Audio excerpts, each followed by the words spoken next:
Good morning, students. Students, good morning. Morning, ma'am. Good morning. Morning. Thank you for joining today's session, where we'll be discussing life partnerships. But before we start, please let's remember the ground rules. Your mic must be muted, and only unmute if you want to say something or if you have a question. Before I start, I want to address the issue of recordings. Yeah? We are currently having a challenge with you students directly accessing the recordings or some recordings without getting access from me. The challenge is Microsoft has changed its policies, and with effect from August, if I'm not mistaken, the recordings are now no longer saved on Microsoft Streams, but they are saved on the OneDrive portal of the person who was recording the session, which is me. So at the present moment, there are some recordings which need me to grant access.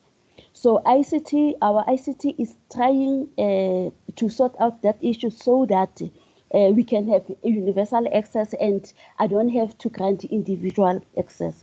So for now, if there's a recording that you are struggling to access, please send me an email and I will grant you access. But we are trying to sort out this challenge so that you don't have to listen to the recordings without firstly waiting for me to grant you access. I really apologize for what is happening, but unfortunately, it's also beyond our control. It's something, the policy that Microsoft has now made, and yeah, for now I can say we just need to deal with whatever is happening. So I'm trying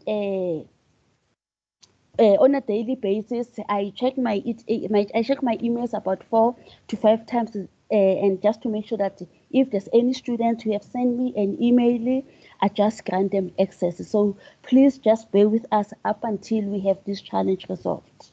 Yeah. Okay, thank you so much. Now we can start with discussing life partnerships. To discuss this, firstly, I want to understand from you, students, when we talk about life partnership, what you understand. And when I say what you understand about it, like not just it's just two people, two unmarried people staying together, but what is it that you understand in terms of the law? What does the law say? We know that okay, let me not say we know, there are some people or some individuals who are under the assumptions that if you live with your partner for certain months or for a certain period, there are some legal rights or some legal obligations that come with living together. So before we start, I just want to understand from you, students, when we talk about life partnership, what is it that you understand about life partnerships? And yeah, let's hear from Precious Ndlovu. Precious Ndlovu, please unmute yourself. Precious, yes, we can hear you now. Yes, what I understand about life partnership is when two people agree to live together, like umkipito, like umkipito, ne?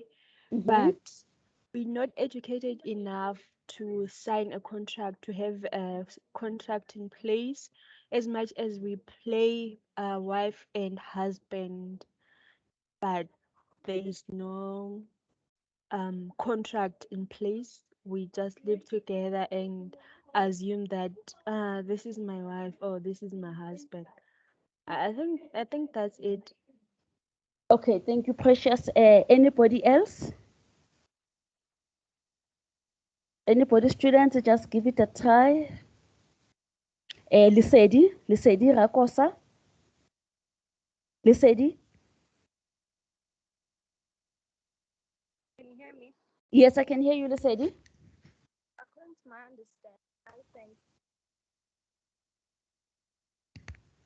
Okay, we can't hear you now, Lesedi.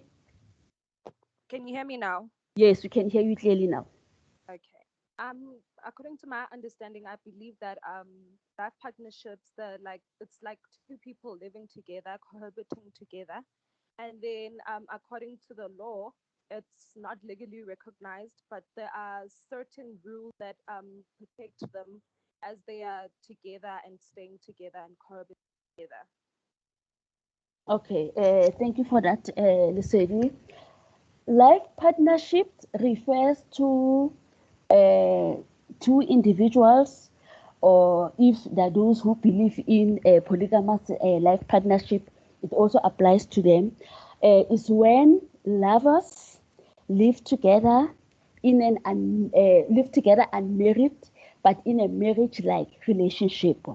They do everything as if they are married partners or as if they are married spouses, but they have not followed the process that lead either to a civil marriage, to a civil union, or to a customary marriage.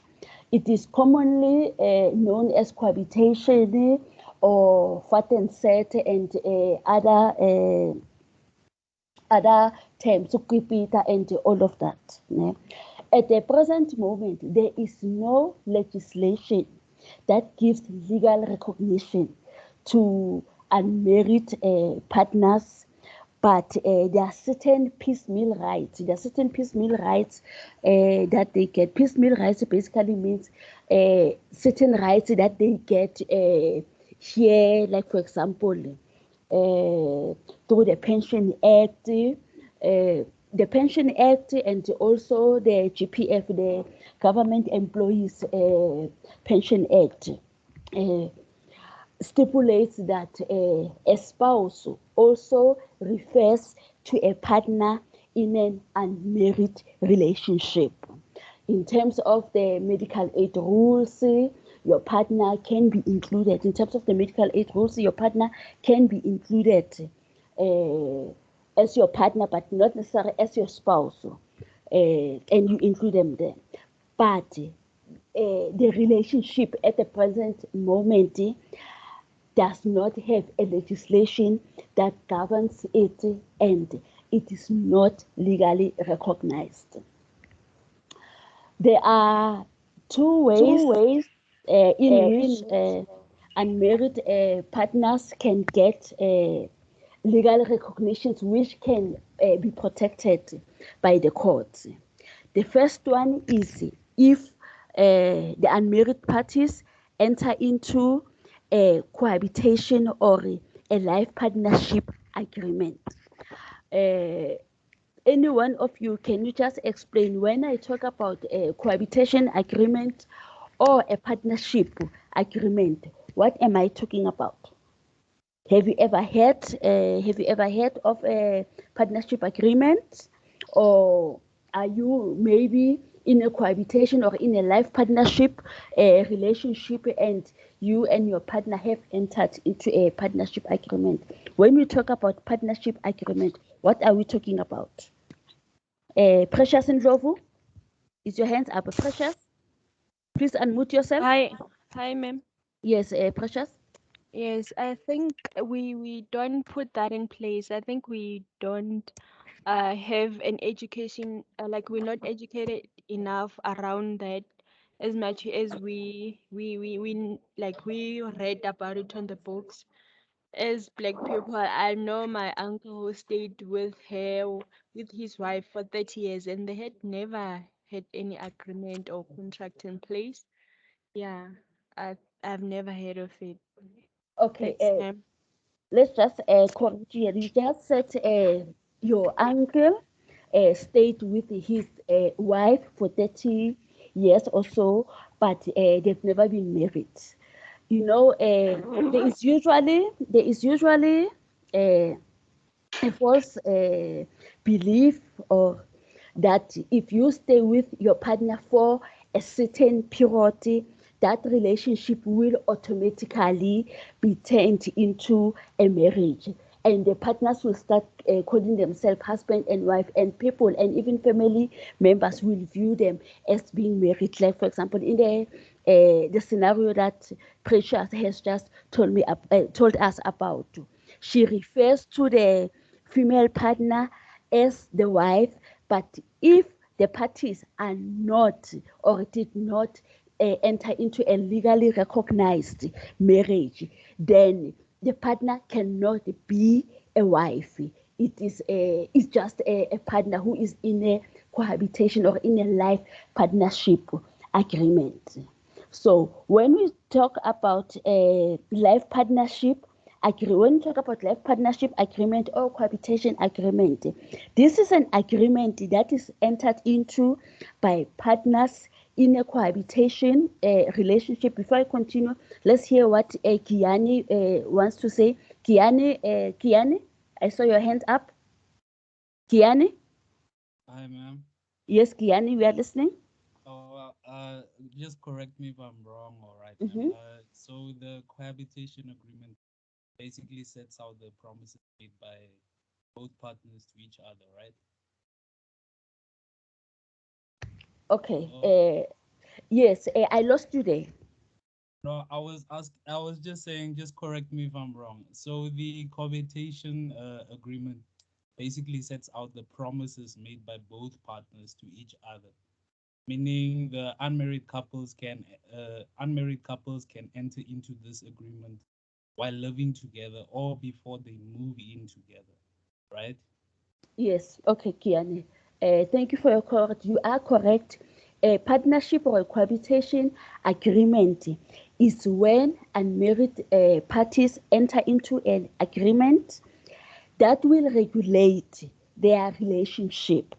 In the agreement, they can agree to either share all the assets together. They can agree to give each other a duty of supporting other, which they agree that they're going to be financially responsible for each other.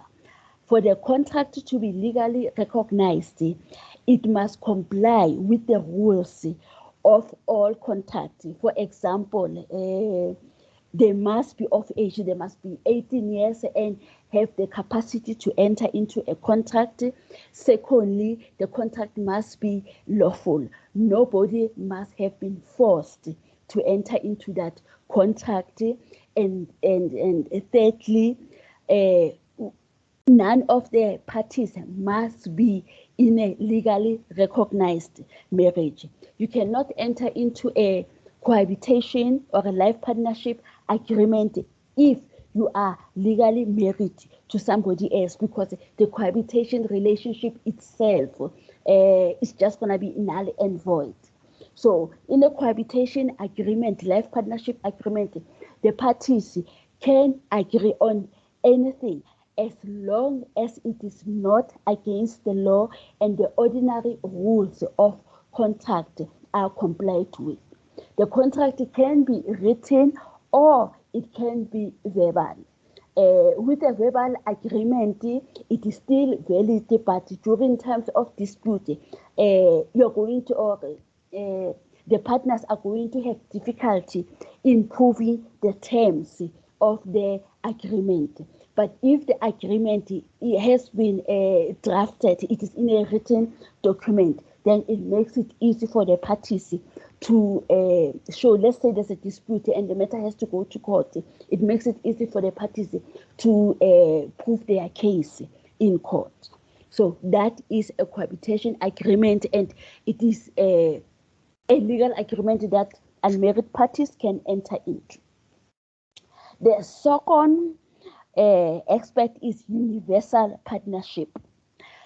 Students, have you ever heard of a universal partnership? And if you have heard of it, or what do you understand when we talk about a universal partnership? We say here are two unmarried parties who are living together, but instead of being in a life partnership, they are in a universal partnership.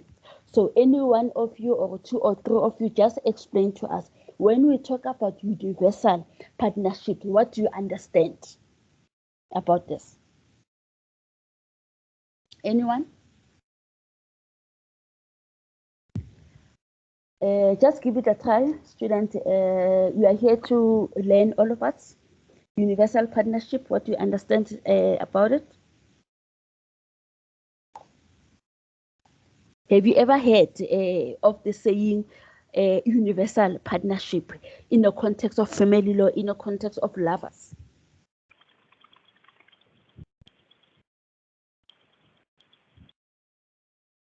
Ndogozo, please unmute yourself. Ndogozo, please unmute yourself.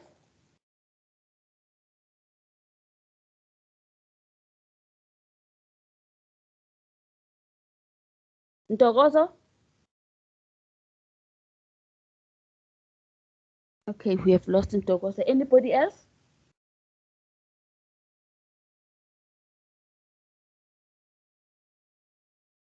Students? Okay, Kiani? Okay, ma'am. It's exemplified by the community of property between a husband and wife under Roman Dutch law and the civil law that it's a partnership that includes like all current and future properties of the partners and all the burdens or losses which without the fraud are incurred by either party. Okay, thank you for your comment, Kiani. Ndogozo, please unmute yourself.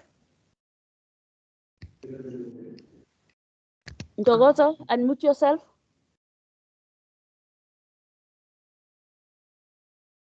Ndogozo, I can see your hand is up, but you need to unmute yourself because we are not hearing you.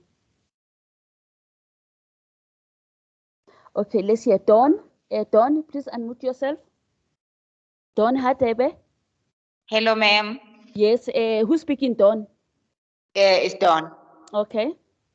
Yes, I've never heard about the universal partnership. Anyway, I don't have anything that I can relate to, but my understanding is, I think it's a partnership that goes beyond the borders of family life, maybe up to the point where they become partners in businesses. That's my understanding, that maybe they become partners in almost everything that they plan to be or they plan to do in their lives. Okay, thank you for your comments. Students, thank you for your comments. Firstly, I just want to make it clear that universal partnership, for this session, we are talking about it in the context of life partnership, in the context where unmarried partners live together. Live together. A universal partnership, I can explain it as a mechanism which allows the court to declare unmarried partners to be in a relationship which is more than just a life partnership. It is actually, it is the same like life partnership. They are unmarried, but with this one, the partners have agreed to enter into some kind of contract that gives them more benefit that you do not get if you are just in the life partnership agreement. But again, their relationship is not a marriage.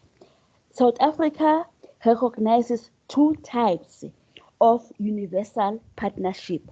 The first one is the animus contrahendi.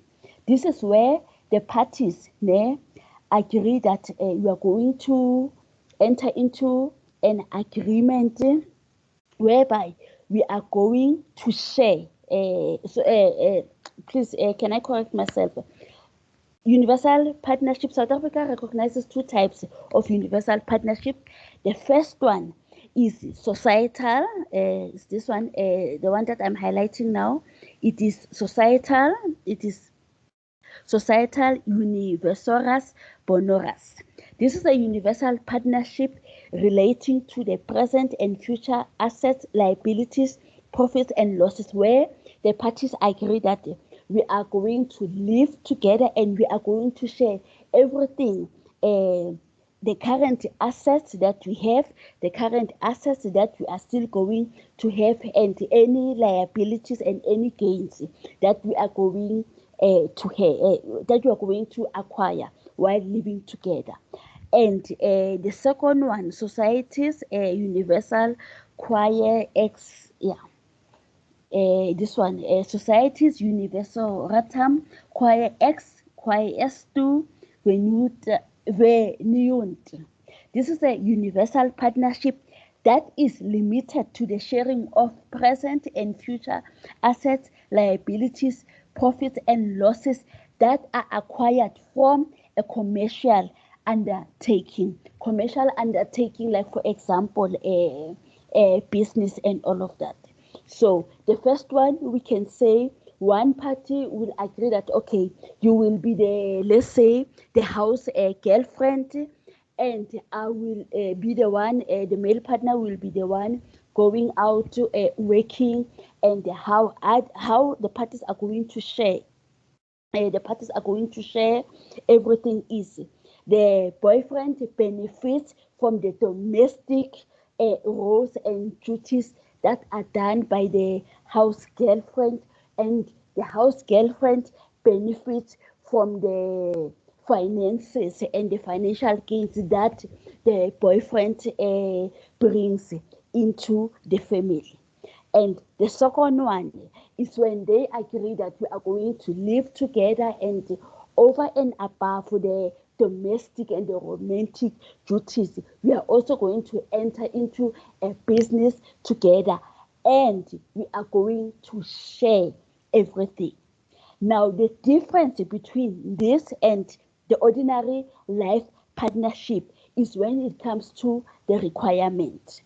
The first and the most important requirement is the parties must agree that they are going to enter into a universal partnership. And agreeing to enter into a universal partnership can be written or can be tested. In other words, can be through conduct. So the difficulty here is we've got spouses or we've got parties who are in a life partnership, cohabitation, relationship, but their conduct and everything is as if they are in a universal partnership. So there is a thin line between a universal partnership and an ordinary life partnership. For the universal partnership, there are three requirements. Firstly, each party must make a contribution to the partnership. Secondly, the venture or the partnership must be carried out for the benefit of both parties. And thirdly, the objective of the partnership must be to make profit, but the profit need not be commercial. So, in other words, let me just give an example whereby we've got a male partner who's working, who is also studying, and the house girlfriend is responsible over and above the domestic duties to make sure that maybe he irons for the boyfriend, he makes sure that the boyfriend has food, and he helps the boyfriend prepare for work. And then if the boyfriend is also studying, he makes sure that the home environment is in such a manner that the boyfriend is able to study without being disturbed, and the result and the success of what the boyfriend will get after working and then studying. In a way, it is seen as a profit that is supposed to be shared, and to be shared by both what we'll call the house girlfriend and the boyfriend. So the profit, in a way, for the house girlfriend will be in that manner, in that whatever you're going to gain from all your successes because of my help, from my side, I will see it as some form of profit which I'm supposed to gain from. Okay, I see there are hands here. Let's start with Nosipiwe Machaba. Nosipiwe Machaba, please unmute yourself. Morning, ma'am. Sorry, I just Morning. needed to check if you maybe had that Word document because we can't see your screen. I'm just checking if you have a screen or not. Okay, you can. Okay, let me share it again. Okay, I've just shared it. Can you see it now? I can see the screen. Can you We see can it? see the screen. Yes, we can. Can see. Oh, okay. I can't. You can't. Okay, I can't Nosi. also. Oh, okay. But I have just also I uploaded it on my UNISA portal. I Okay. uploaded it this morning, so All you right. can 100%. also download it from there. Yeah. Thanks. Thank you for that. Let's hear Alfred. Alfred Chila. Alfred. Hello, Yes, Alfred. We can you are. hear me? Yes, we can hear you. Yes, I didn't get it when you explained about the profit that is not to be in a commercial. I got lost there, so can you please clarify again? Okay. Let me just mute everybody. Okay. The example I'm giving, I said the profit does not have to be commercial. So let's think of this scenario. We've got two lovers whereby they say, the girlfriend, your role will be the house girlfriend, like as in the housewife, but you are the house girlfriend. And me as the male partner, I will go and work and so that I bring money into our home. And over and above that, I will also further my studies so that I improve my chances of getting bonuses and getting a better job. So for me to be able to do this, you, the house girlfriend, you'll have to make sure that when I come from working, there's food ready for me and where I will be studying. The environment will be in such a manner that I won't be disturbed. So if the parties have children, I will be in the study room or in the bedroom studying, and then you will have to look after the children and all of that. So after everything that I have done, whatever I am going to gain from it, the girlfriend can view that as a profit in such a manner that I was also contributing to whatever you were doing, or even if it's business, but if the proceed afterwards, they are not financially or whatever you were undertaking, like as in studying, is not commercial. The result of you studying, I also have to benefit from them. So the profit is not necessarily commercial. When you study, that is not a commercial transaction. But if you study, let's say you further your studies, you do masters, you do MBA, and as a result, you are able to get this job which pays you this high amount.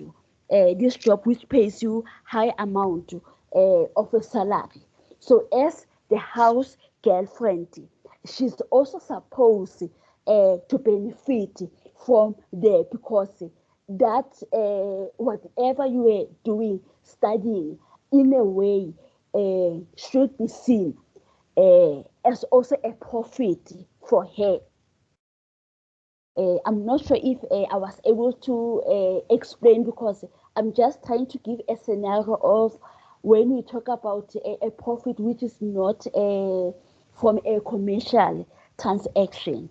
And studying was what I think is one of the good examples, because remember, to study, you need to be in an environment which allows you to study. Even if, let's say, you don't study at home, you study in the library, but you know that when you come back at home, there's already food for you, there's already everything. You don't have to do all those duties that you need to do at home. Versus somebody, let's say, now you live alone, and then after studying, you have to make sure that you have to cook, you have to clean your house, you have to do all of those things. So if you do all of those things alone, there is some form of impact on you versus somebody who has somebody else who does those duties for them. So if you've got somebody, not a domestic worker, a lover, who does those duties for you, and the two of you have agreed, whether through conduct or verbally, expressly, wherever you have agreed that I'm gonna do this and you're gonna do all these domestic duties, and at the end of the day, whatever I am going to gain from all these studies, from my work and everything, we are going to share it equally because we are in a universal partnership. Also, let me emphasize again that there is a thin line between a universal partnership and your normal life partnership cohabitation, because many parties in a life partnership do the exact conduct processes that are done by parties who are in a universal partnership.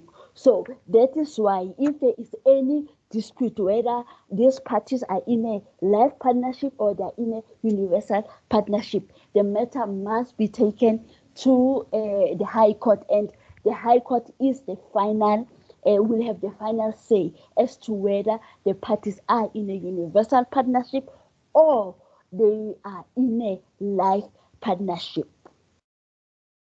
Okay, are you okay, Alfred? Yes, thank you. Okay, thank you. Not Devin, sorry, Daniel van Wyk. Good morning, ma'am. Good morning, students. Ma'am, just for me to understand it like in layman's terms, basically, as you've explained it, understand a life partnership and a slash universal partnership is a lot like a civil union or civil marriage without the recognition of being a civil union and a civil marriage. Yes, yes. Yeah, they are the same.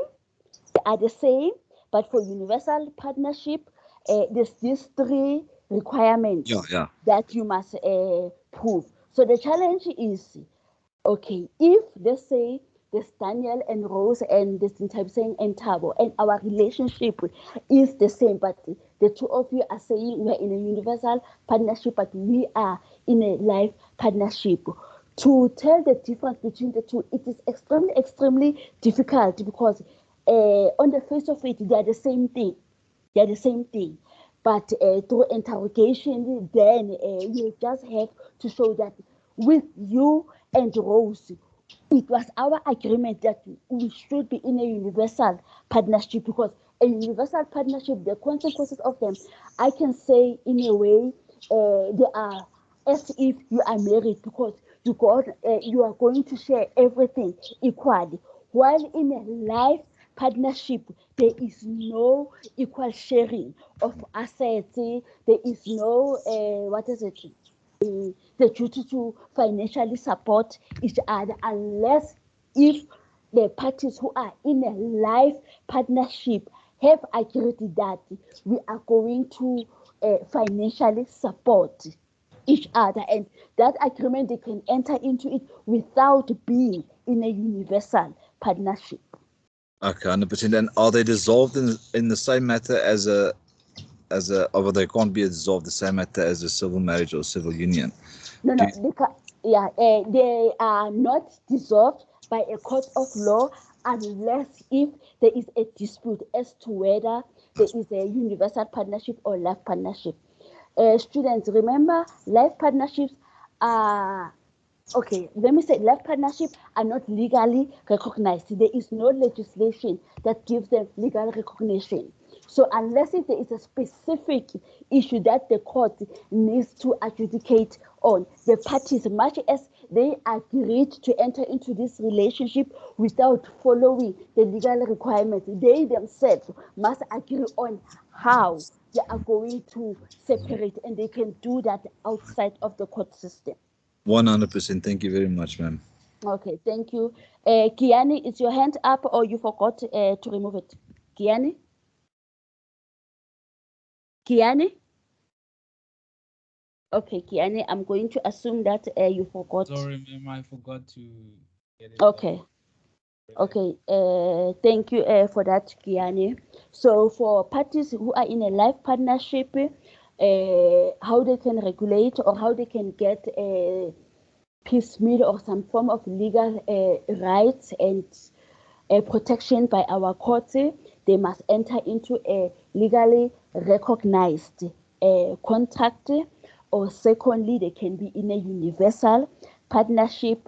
Please make sure that you know the requirements to enter into a legally recognized universal partnership, and then the other protection that they can get from court, like if they have agency, or they can use the principle of estoppel, or in a will, they can nominate each other in a will, or one party can bring in a claim for unjustified enrichment. Unjustified enrichment is when somebody has unjustly enriched themselves through your conduct. Yeah?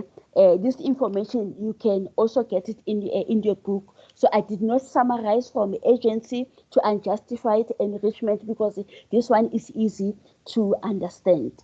The partnership agreement, I just needed to make sure that you understand what you are talking about, and universal partnership, that you also understand what we are talking about. And please remember that there is a thin line between life partnership in its ordinary sense and universal partnership. So before we move on and we talk the difference between life partners who are in a heterosexual relationship and life partners who are in a same-sex relationship, does anybody have any question? Can you please remove your hand? Does anybody have any question or any comment? Okay, I'm not seeing any hands. Can you please remove your hand? I'm not seeing any hand. Okay.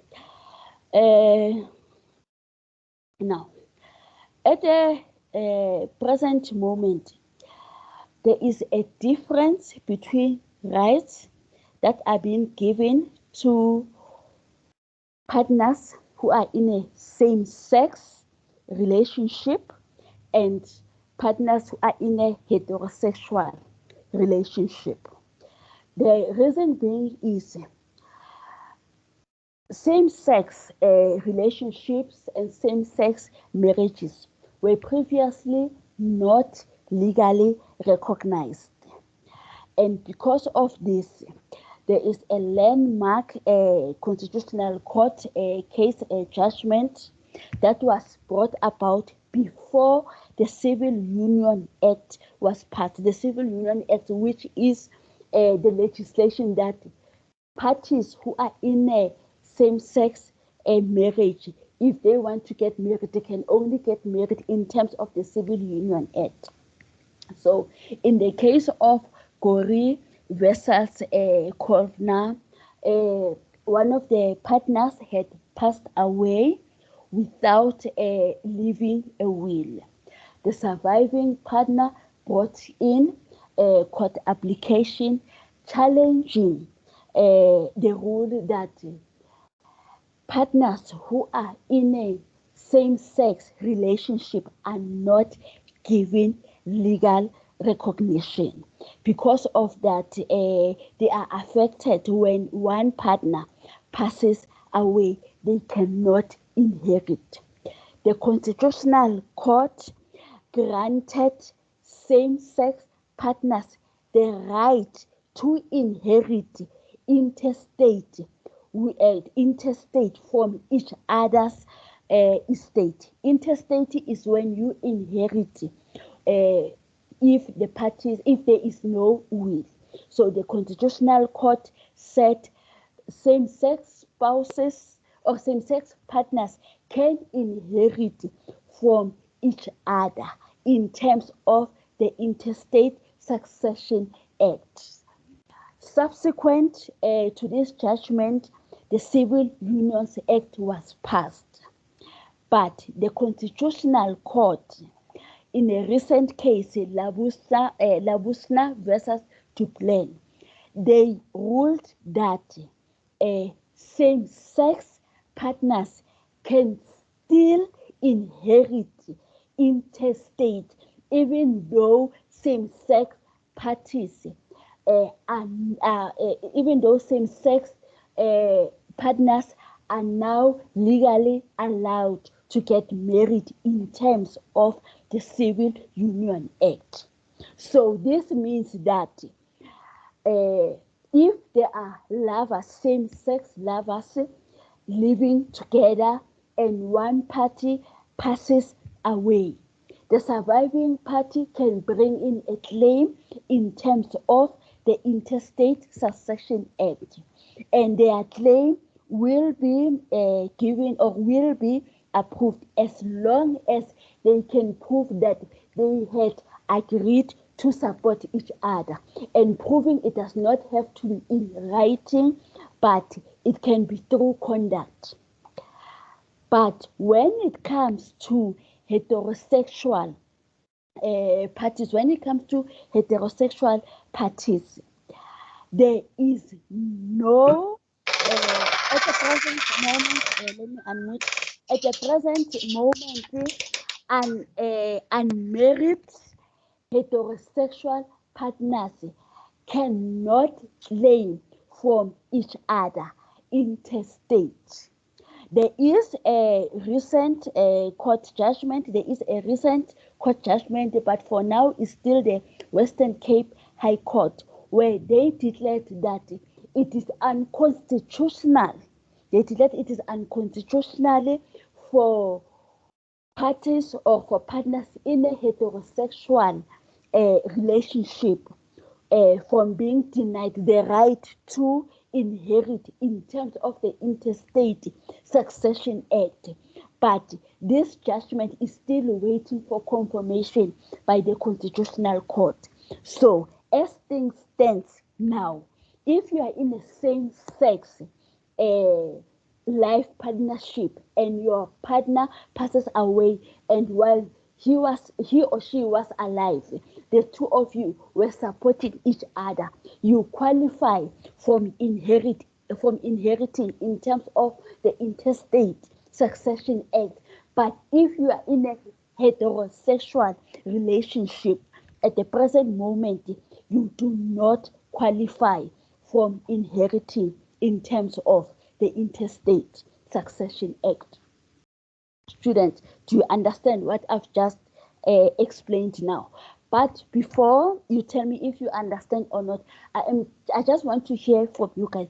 We know that in South Africa, if you want to get married, there are certain rights and consequences that come with being married. And one of those is if your spouse passes away without a will, you are going to automatically inherit from their estate. So what is your view or your opinion with regard to life partners or partners in a cohabitation relationship to now be given the right to inherit from each other interstate, even though they did not get married to each other? Let's assume that they never agreed to enter into a universal partnership, but by just living together, they were just not helping each other. They conducted themselves as if they are married and they did everything together equally. Do you think it is fair, and the Constitution should now extend the right to inherit interstate to lovers who are now living together unmarried? Okay, let me just hear your view on this. Your view on rights which are now being given to parties who made the decision that we do not want to get married, should they be given the same rights and obligations as married spouses? Okay, let's talk students. Anybody? Precious Ndlovu? Precious? Precious, please unmute yourself. Precious, unmute yourself. Hi, ma'am. Yes, I, Precious. yes, I think they shouldn't be given the equal rights because they did not sign anything. There is no agreement. There is no will. There is no contract signed in place. Yeah, so they don't carry that much weight given the legal perspective.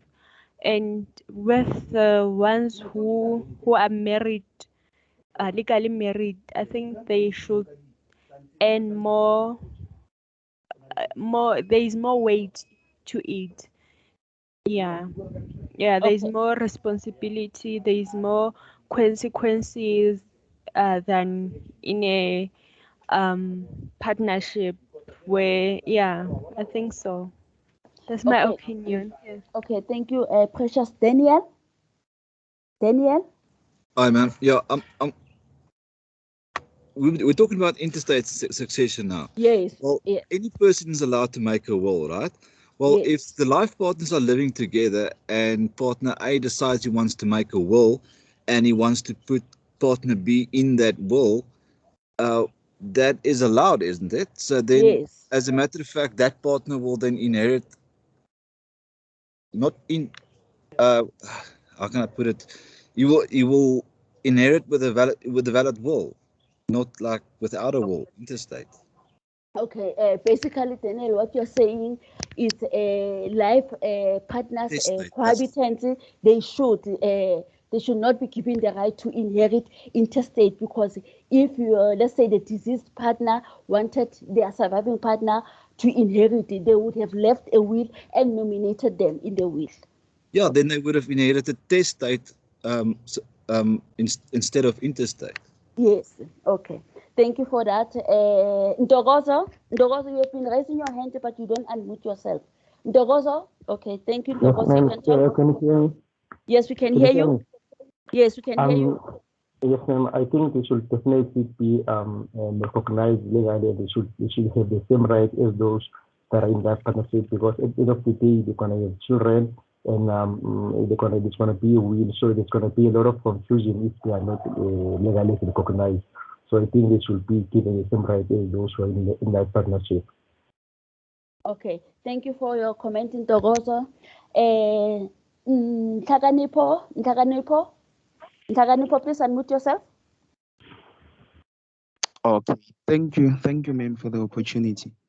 My viewpoint is that there are different alternatives to getting married. So, if maybe your challenge is monetary, then you can just go to the to the relevant place where people getting married and Home sign affairs. that document of marriage.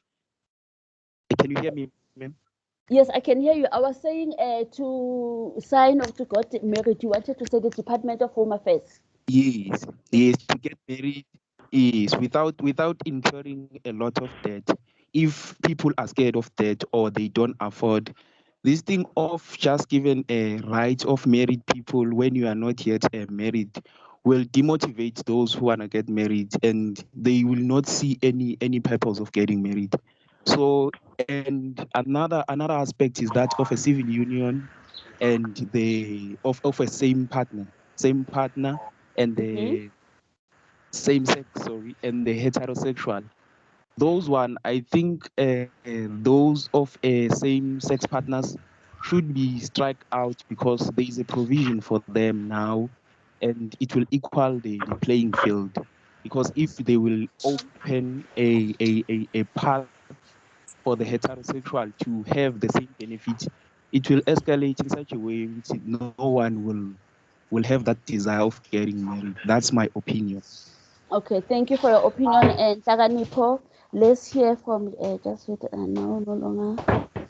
Okay, I'm now no longer. Okay, here it is. Let's hear from Lungisani. Lungisani. Lungisani, please unmute yourself. Okay, thank you. I want to check something here. So someone said here, if want to, in this life partnership, we don't have anything like agreement written down, signed in the front of the oath or going to Department of Home Affairs. You just agree to your partner whenever you are, or there's a process that we must follow. No. Life partnership, we commonly know it as cohabitation. Ne?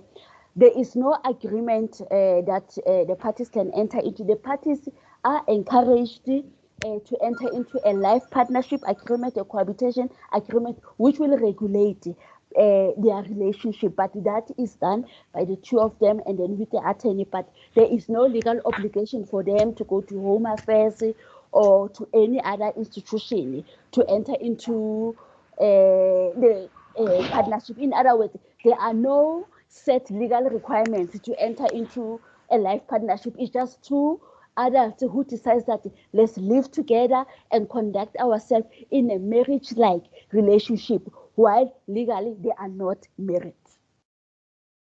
Okay, thank you. Okay, thank you. Nyaleti, please unmute yourself. Nyaleti. Okay, let's move along. Chabulani, please unmute yourself. I wanted to agree with Ntogozo in respect of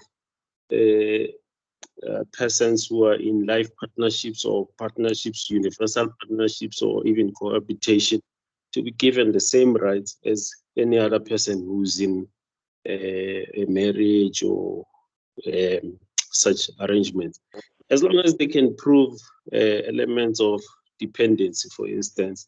Or there should be no reason to discriminate against such individuals. I mean, people go into arrangements knowing they should go into those arrangements knowing pretty well what is it that they are doing and what are the implications in the event of either the dissolution or even death. That's my opinion. Okay, thank you, Jabulani. Nyaleti, please unmute yourself. We can't hear you, Nyaleti. Nyaleti, I see you've unmuted yourself, but I can't hear you.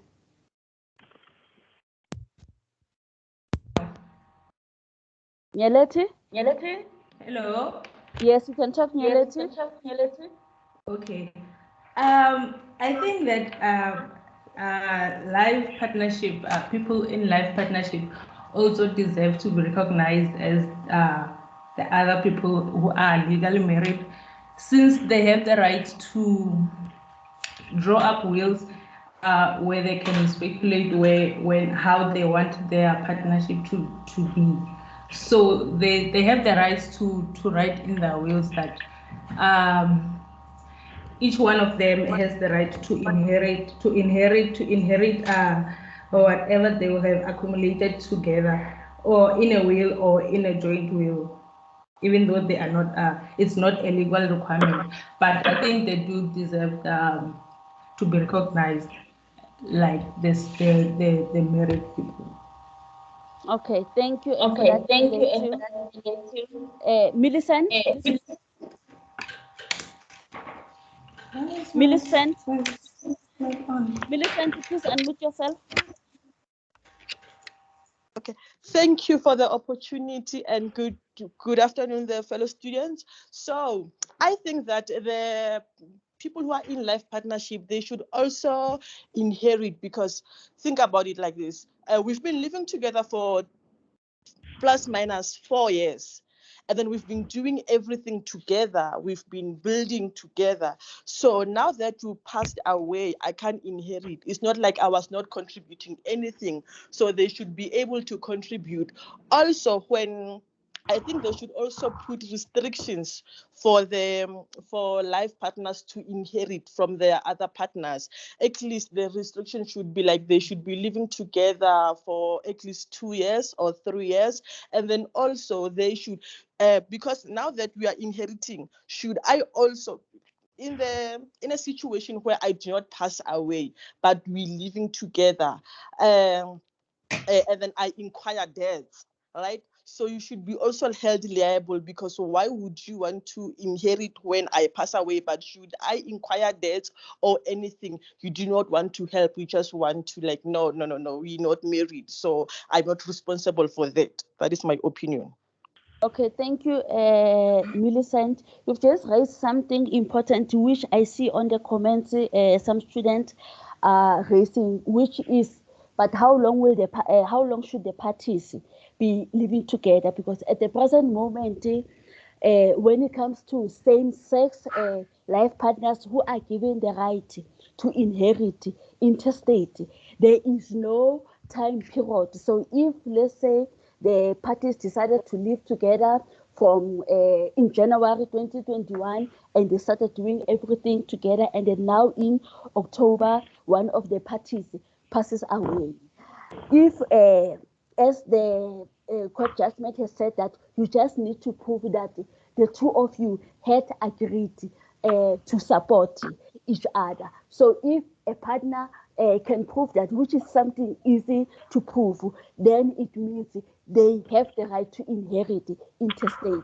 So this is a very interesting, again, something that needs to be looked at as to how long must the parties be living together, because is living together 6 months enough for the other to inherit interstate, or should they be living together for at least 2 years or 3 years? And also, when it comes to the contribution, what kind of contribution are we talking about? Yes, legally, domestic roles, domestic duties are taken into account, and they should be taken into account, because they contribute a lot in helping the other party to actually also help in improving their life, in making sure that they get enough income from their place of work, or to get better jobs, because there is somebody else who's attending to their other needs.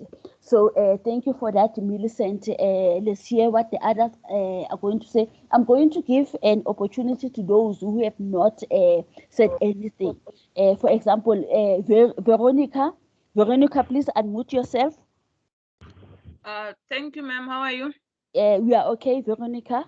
I just wanted to get clarity. Say people, they get engaged and then they are in sort of like a form of cohabitation for quite some time. They never formalize the marriage, and there was no lobola or anything paid. And then should one person dies, are they also treated as being cohabitating, or?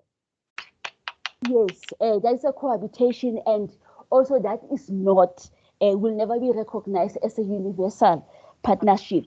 This is because when you are fiance and fiancé, when you are engaged, you agree that you want to enter into a marriage. And engagement is a promise the parties do to each other, or make to each other, that we are going to enter into a marriage. But up until they enter into the marriage, they remain single individuals.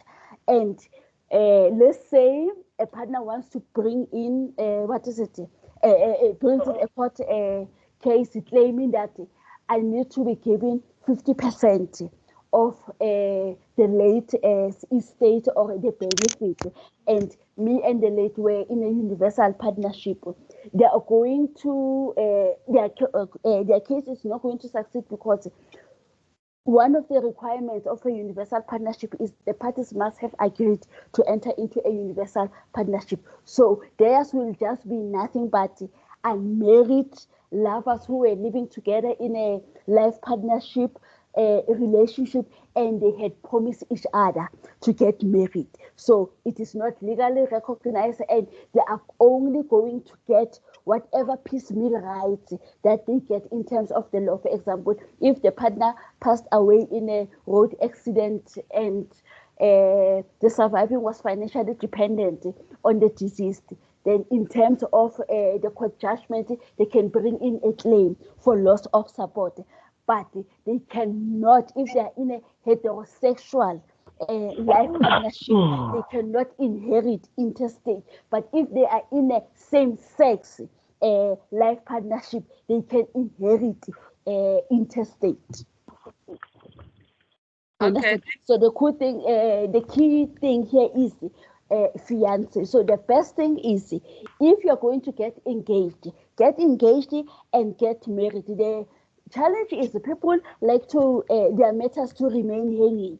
They start something and they just leave it in between, and just in between, without going forward, without finalizing, or without even canceling the engagement. And then when death occurs, or when the parties separate, there are now complications, because they were life partners at the same time, they were just engaged to be married. But this, ma'am, is it not discriminating against heterosexual people? It is discriminating. Hence, the Western Cape judgment in the Bwana case, they said that it is unconstitutional to discriminate the heterosexuals while you are giving the right to the same sex.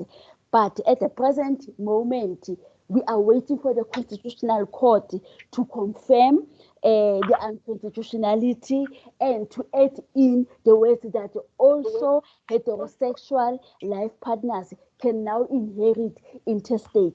Up until that period, heterosexuals cannot inherit.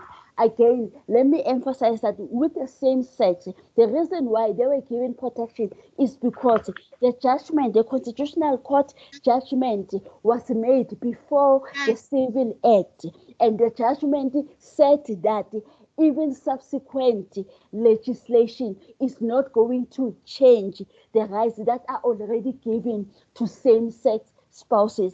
Hence, with the enactment of the Civil Union Act, that right was never taken away. So maybe this also begs the question, or this brings us to the question as to whether must this right be taken away from the same sex parties, so that if you are unmarried, you should not inherit interstate, or must this right be extended to the heterosexual, so that whether you are in a legally recognized marriage, or whether you are in a legally recognized life partnership where you are not a fiance, and where you were financially dependent, or you and the deceased had agreed that you are going to support each other, can they that right to inherit interstate must actually also be given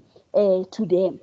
Understand? So it is a difficult situation, because with our constitution, everybody needs to be, nobody's supposed to be discriminated against. So if partners have decided that we are going to live together and married, because we do not want the marriage laws to affect us, but because we are individuals, we are also citizens in South Africa, the laws also need to give us some form of protection. If I was financially dependent on my boyfriend and he passes away, why shouldn't I inherit interstate? Why must it only be married spouses who gets to inherit? Are we going to discriminate now between those who are married and those who are not married, even though our relationships are the same? Understand? So it is quite an interesting thing, but at the present moment, what you need to know, especially for the purpose of your exam, is that there is currently a differentiation between the heterosexual life partners and the heterosexual and the same-sex life partners. The same-sex life partners are currently given more protection, and the heterosexuals are not given that protection that they get. Yeah? Before I take just 2 or 3 hands before we close, this summary I have uploaded them, and you will see that I have also summarized the cases. Please know these cases just know briefly what they are about to, because you can get some of them in your exam. These are the cases which actually give life partners some certain rights, and then in the summary I've just stated that in this case this is the right that the partners have been given in this case, and this is the right that the partners have been given. Yeah. Okay, students, I see that today's topic was a very interesting one, because it has aspects that some of you find them interesting, and also again the differentiation between the heterosexuals and the same-sex spouses bring what is it? We can see that what there is unfairness that is currently that individuals are currently actually encountering, and up until the Constitutional Court give a way forward on this. Unfortunately for the heterosexuals parties, they will not inherit interstate, or until the Constitutional Court confirm the judgment of the Western Cape High Court. The heterosexual life partners will not inherit interstate. So for now, I will just take 3 questions. I apologize for the other hands. I will just take 3 questions, and we are going to end these sessions. We will meet again next week, where we will be talking about domestic violence.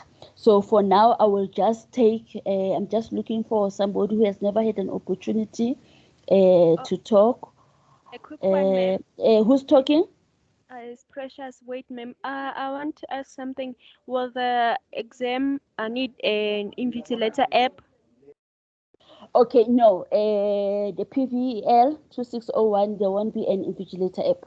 Okay, it's gonna be a multiple choice format. Yes, it's a multiple choice, random question. So in other words, please study everything, and it's an open book. So although it's an open book, just make sure that you study thoroughly, and then just maybe when you are studying, just have a notebook where you know that this section is on which page, this section is on which page, so that when you see a question, it's going to be easy for you to quickly go to that page, and then just try and look for the answer which is being asked. Yeah, Okay. Okay. Thank you, so much. Sorry, ma'am. Who's speaking now? It's Ntokozo. Sorry, Okay, ma'am. Ntokozo. Is it possible for us to get this recording, or is just for today? Or No, the recording will be shared, will be uploaded, and I'm not sure if you were with us when we started the session. I did explain that at the present moment we are having a challenge whereby some recordings they need me to grant access. So we are busy with IT to try and grant universal access, so that you don't have to keep on sending an email to me. But at the present moment, if you're going to the recordings are on the My UNISA portal under additional resources. If there's a recording that you cannot access, please send me a message, then I will grant you that access. I also sent an announcement in the morning just to say that the announcement has my email address, and I'm informing you that whatever difficulties that you are encountering with recordings, please send me an email, and I will grant you access to the recordings. thank you so much, ma'am. Okay, thank you. Students, I apologize. Daniel, Nomsa, Millicent, Nyeleti, Lungisani, Spongisani, Alfred, and Kian, I apologize. I'm unable to take your calls. Yes, I'm able to accept you now to listen to your questions. Students, that brings us to the end of today's session. Thank you for participating. It was an interesting session. If you have any queries, please feel free to send me an email. We shall see each other again next week. Good luck with your studying. Good luck with the exam, and have a good day ahead. Thank you, students. Thank you, ma'am. Thank you, ma'am. Thank you, ma'am. Thank you, ma'am. Bye. Thank you, ma'am.